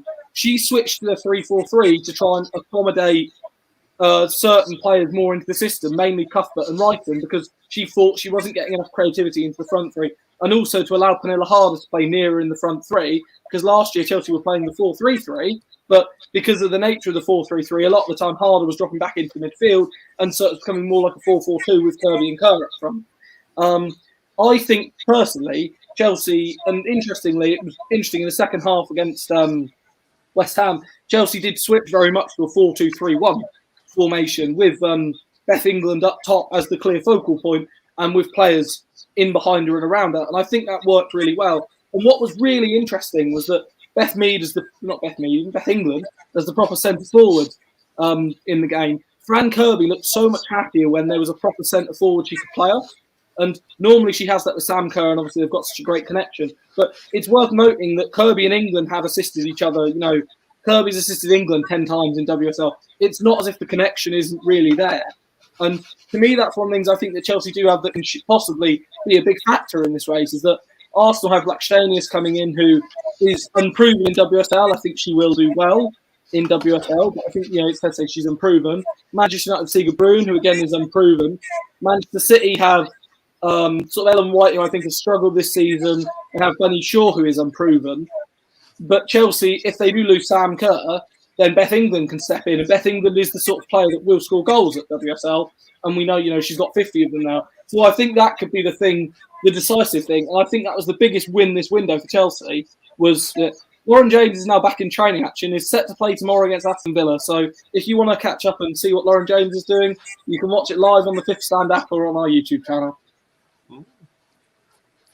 We'll plug that as well at the end of the show as well. So we'll go through everyone's socials and YouTubes at the end. Absolutely, yeah. We've got 15 minutes to go. Thank you for everybody who's still tuned in. Still over 25 people watching. So thank you very much for that. Put some questions in the comments. You've touched on Arsenal a couple of times on this program so far, but just what you've thought away from transfers now, just overall. Obviously having a better season than last season. Started the season really well. Was you at any point worried? Are you still worried? Not at the best run. I think Chelsea have come back from the break quite well compared to Arsenal. Do you think that's slip away? I don't think there's any point in worrying as a Chelsea. Like, as I said, as a Chelsea fan, I'm confident enough that we can go and win this league. We've done it before. We've got players in that dressing room that have, done it before. I will say with Arsenal, and one thing I did sort of say is that at the beginning of the season, it was all going very well, but they did start the season earlier than everyone else. And I said, they had the benefit of getting those extra games and getting up to speed. However, eventually there was going to come a point when the tiredness from those games was going to kick in. And I think it kicked in just before Christmas around that FA Cup final. I think the Cup final did a lot of damage to Arsenal from a psychological perspective, of that when they concede goals, they then tend to, struggle to get back into games. And that was why yesterday was interesting. Yesterday, if Brighton had got a second goal in that first half, I don't think Arsenal would have come back into that game. The fact it was 1-0 and the fact they were then able to go in and I think, have an absolute hairdryer from Edeval did, swing it a lot. I still think Arsenal players will be looking at that game at Kings Meadow and will be coming to Kings Meadow. And what will be really interesting is if they come to Kings Meadow to win or just to avoid defeat. Because I think if they come to win, then I think they stand a chance of getting the title because I think they stand a chance of beating us. If they come to just avoid defeat and they sit in and they let Chelsea, with the atmosphere that will be there, because the atmosphere will be crackling even though it's a Friday, and the fact that Chelsea, I think, will have Sam Kerr back from the Asia Cup as well, and, she will be keen to get herself back on the Golden Boot trail. I think Chelsea, if they win that game, they will be thinking, we're going to zoom past you. And then Chelsea, traditionally, when they get to top of the league, don't tend to drop many points from when they get to first place. Emma doesn't allow that really to happen. And that's what I think Arsenal need to keep the gap there and need to stay ahead, because as soon as they drop off that position, I think that's when you look at situations. We've seen it before with Arsenal where they've gone top and then, someone's overtaken them and then they've dropped off a little bit. I mean, I just want to touch on just all this kind of thing. And I think I sort of said it, didn't I? I think we are in there. And I'm not trying to say, we're going to go. But I just think, Rob, you touched on it.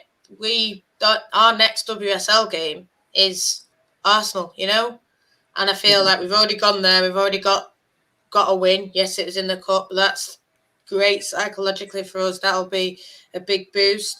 We know what we can do to beat them. We know how to beat them. We know, yes, they would have known how to play against us. But I think even if you look at the game when we played them at LSV, it wasn't, we weren't in the best of our form. They were in the best form of their life. And we still kept them out for 45 minutes. We could have got a point out of it at the end if we were a bit more clinical. So I wasn't, overly concerned. I don't think it's going to be easy because I think they're going to be up for it.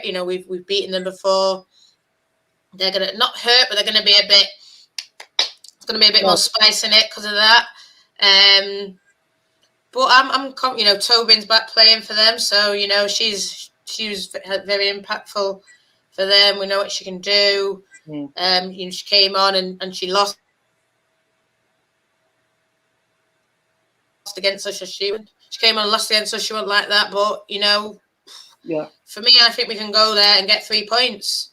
Yeah, I'm more worried about maybe City than Arsenal. Not in a horrible way. To me, I think that's the thing is that you've beaten Arsenal. As someone says that you are mathematically, you are in the conversation. I think and this is why I think it's actually good this year. This is the year Sky have obviously made a big thing of WSL, and rightly or wrongly, the league is expanding. It's not going to stop, and there's more and more eyes on it. There needed to be a good title race this year to keep people interested, because let's face it, in the Premier League, we're not going to have a title race. Let's be honest, Manchester City, it's going to be a case of when rather than if. I don't think Liverpool are going to chase them down. I'm sorry to say that Ralph's Tricky Reds are not going to come back and win it. In the other top leagues, we're not going to see a title race. In Spain, I think it's Real Madrid are going to win it. Bayern are going to win it in Germany. PSG are going to walk it in France. So I think there's genuine interest in the WSL race, and the same in the women's leagues, in that you've got Barcelona are going to win it by a zillion points in Spain. In Germany, it's going to be one of Bayern or Wolfsburg, as it always is. Yeah, and someone says, honestly, I think being in the underdog position, that isn't the worst position to be in. I think it is a bit of a double-edged sword, because I think on one hand it does mean you fly under the radar. On the other hand, it does mean you still always have to answer the questions of, when you come into the big games. And to me, that's the one thing I still think is holding me back on United, is that I need to see them do it in a big game in the WSL. If you can go to, Boreham Wood and win, or you can beat City, when, let's face it, when you play City, they'll be almost back to their full strength. And let's face it, City at their full strength are a top WSL side. I think that's when I'll sit up and take notice and think, Christ, maybe I do need to be taking this more seriously.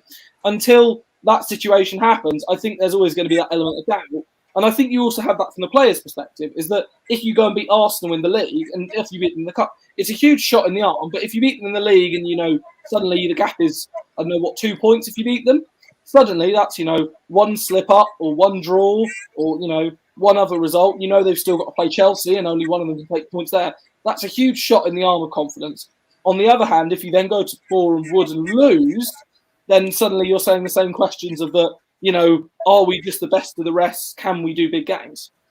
I want to just quickly jump in on that because what Rob's mentioned there is kind of what I was thinking when I was at the Arsenal game. I think with this month that we've got ahead of us now with Chelsea, City and Arsenal away from home, I think this is the difference now are we a top 3 team or are we actual title contenders? Because in the past, I would have looked at these games thinking, okay, let's just not get beat. Let's get a couple of draws and see what happens here and there.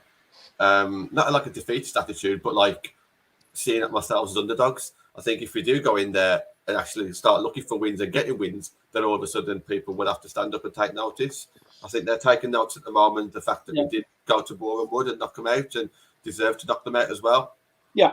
I think they can take notice of our winning streak and the lack of goals that we're conceding. But I think to have that mentality, and I'm sure Skinner's got it, and I'm sure that the team's got it and the club's got it, they're not going to want to go to these games in February to draw or lose. I want to go and win. But I think that's it now. It's actually just turning these draws into wins. And if they can do that, Rob, then, all of a sudden we will get that respect from neutrals thinking, what, these are actual title contenders. No, exactly that. And I think that to me is the big question mark. And that's why I'm genuinely really looking forward to Wednesday's game. I think Wednesday's game, from a Chelsea perspective, is fascinating. But from a neutral perspective, I think it's even more interesting because I think it's fair to say that, you've had a checkered record at Kingsmeadow, you've had a checkered record against Chelsea in general. And this is now the sort of one is that I've seen it with Chelsea against Wolfsburg last year and ignoring, this year in the Champions League. Last year against Wolfsburg, Chelsea had a terrible record and got that one good result against them. And suddenly in the second leg, we're able to outplay them. And it's, that mental aspect of it is something I think some people forget. I just want to say as well, for me, it's, I think the title race, I think Sky, they were talking about it as the top 3 at the first, so City are in it, and then City, it's when they get the players back. And yeah, they have come into a bit of form, but I think the title race they were talking about was just Arsenal versus Chelsea. And even I've seen Chelsea fans saying, when we play Arsenal, that's going to decide the title. And I thought that was a bit disrespectful, to be honest, because I think the way it's panned out with Chelsea and Arsenal losing, Chelsea dropping points the way they have, I feel like, that game might have an impact, but then why can't we go and win against Arsenal at Boreham Wood and then we're in there? Because at the end of the day, we've had the big unlucky spell, but we've gone 6 games unbeaten now. That's not really, that's basically championship winning form. No one else is on that kind of form. So for me, that's why I think I said for February, the end of January, February, the 2 month is the period I think, because I think if whoever's top of the league at the end of the month, unless there is a monumental collapse or something we don't expect, I think they will go on and win it because there's games this month where, if you pick up 3 points against a rival, not only do you pick up 3 points, you deny them 3 points. And that's why, these are 6-point games that are the sort of things that decide leagues. Yeah, definitely. I think if we can go there 2 wins and a draw or something, for me, we'll be talking about winning the league. And I said it to our players. I think when we just sort of watching the end of that Chelsea game, we were like, this is just, I don't know, not the Chelsea that you expect. Even it took a while for them to get into the game. Even it took a while, Is this the game on Wednesday? Yeah, it took a while for Arsenal to get into the game, against Brighton. And I feel like we're not on that. We're just sort of blowing teams out of the water. But, the big games, let's see what happens. I just want to touch on Everton, though, guys. That's a team that, we said it with Chloe, we said it before. It's a team that was hyped, I think overhyped, but I think they were like sort of talks about like being there 4th, 5th, and it's really Reading that have come in as well. So I just want to touch on them, and because they started quite poorly, but they've now turned it around and they're on a 4-game unbeaten run. I mean, Jack, Reading were probably a team that you thought we could get points off, and then Everton would fly away, and it looks like it's swapped. And it looks like Everton might get pulled into like that relegation battle. I mean, what do you think? Just I suppose when you've watched them so far and your expectations of them at the start of the season, it's not really matched up, has it, mate? I think with Everton, Willie Kirk bigged them up. He made their fans believe in something that he wanted to believe in himself. The Everton fans sat there and thought, you know what, we'll believe into what he's saying, we'll read into it as well. You can't read something into it the first game of the season. You've got to go and do it. If you can walk the walk, you've got to talk the talk in football. Jean-Luc Vasseur came in. Obviously, he's turned it around, hasn't he? With Izzy Christensen there, Tony Duggan. They've got quite a few good players. Watching Everton versus Leicester this season at the Pirelli, Demi Lambourne made that save. They obviously beat us 1-0 due to a goalkeeping error, shall I put it, where you either come for it or you don't, or you get punished when you do. Do you understand? And Demi Lambourne did that and they scored. I mean, if we changed the dynamic of the game and the tactics, I think we would have got a draw. I mean, Tash Flint missed in the last minute, put it over. But I mean, if Jonathan Morgan would have changed it, I think we would have got a draw there. We were very unlucky against Everton. I thought we played quite well, like we have every game this season. We've just been unlucky.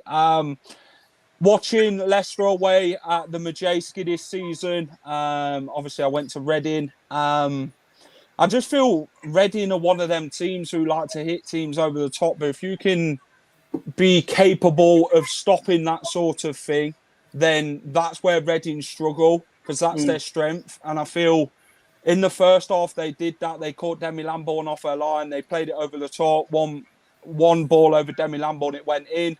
But that's what you get for playing a high line in this league. You can't play too much of a high line because they're going to counter you, aren't you? I mean, Reading were there for the taking in the second half. I don't believe Reading are as good as they say they are. I mean, Reading haven't had the greatest of seasons what they think they was going to have. They're 4 games unbeaten.